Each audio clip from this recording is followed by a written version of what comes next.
In this video, we're going to be taking a trip back in time to revisit 3 of the biggest NBA stars and how they performed when the pressure was at its highest in their college careers.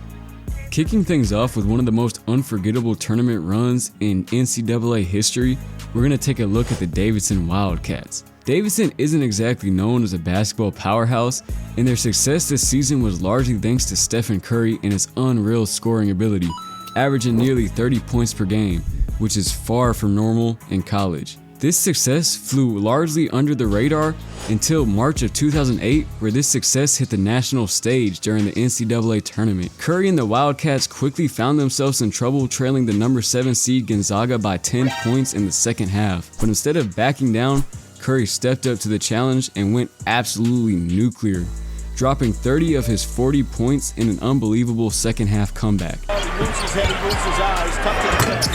Right back with a three. There. Sammy got a piece of it. And there's enough space. Curry 3 away from time.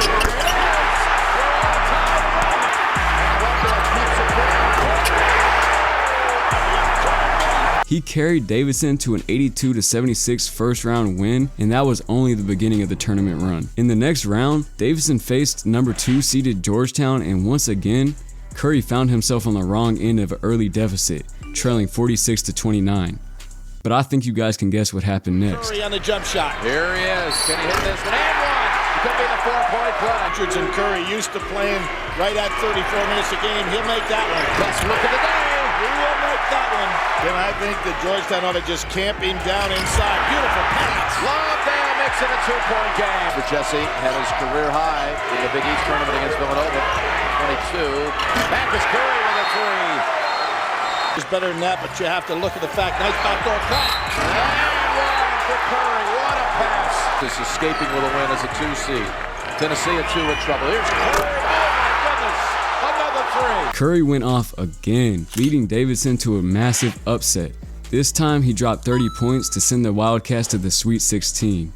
In the Sweet 16, Davidson faced Wisconsin, the best defensive team in the country, and this was a tightly contested game heading into halftime. But then, for the 3rd straight game in a row, second half Steph showed up to the game. Curry took over once again, torching Wisconsin's defense for 33 points as Davidson ran away, this time with a 37-20 second half run to punch their ticket to the Elite 8, with none other than LeBron James sitting courtside to watch the whole thing. After the game, Curry even said, "It's pretty cool to give him something to be happy about, cheer about, just to entertain him." Davidson's magical run would eventually end with a heartbreaking loss to Kansas, but in my opinion, that takes nothing away from this legendary run Curry put together. And looking back at it now, this wasn't just a legendary March Madness run. This was the birth of a legendary basketball career, potentially one of the best basketball careers of all time. Now let's move on to a key member of one of the most dominant teams in recent NCAA history. The 2012 Wildcats, led by freshman Anthony Davis, were an absolute juggernaut, steamrolling through the regular season and the tournament with an overall record of 38-2, capped off with a national championship. Unlike Steph Curry and his high-scoring heroics, Davis made his impact in a completely different way, by absolutely owning the defensive end.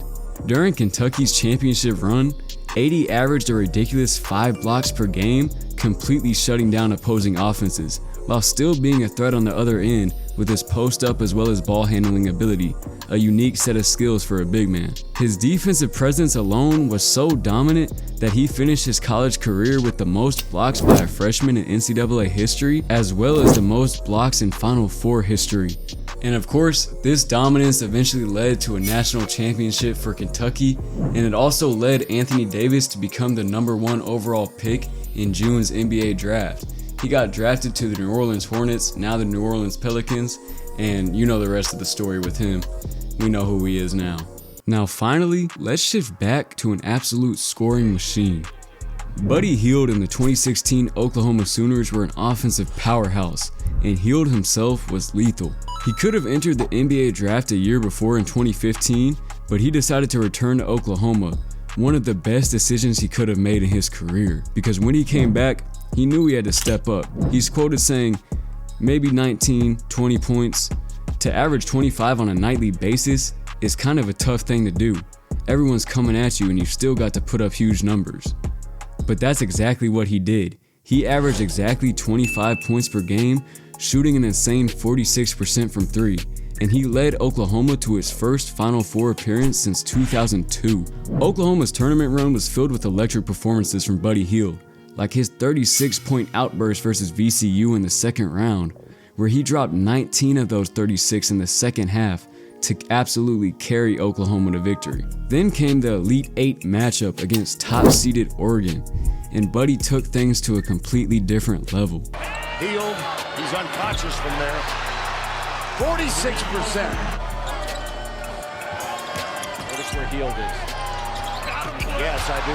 Notice where the ball went. Yes, I did. In the Pac-12 tournament, Spencer's the guy that's going to be important here too. There's Hield with the foot. He absolutely torched the Ducks, hitting 8 threes and exploding for 37 points in a game where it felt like Oregon couldn't even get a hand in his face. Anything Oregon was doing to slow down Buddy did not work. Fade away. Yes. It's inside. By this point, Buddy Hield became a national sensation, becoming a part of many conversations in the sports world and skyrocketing up draft boards.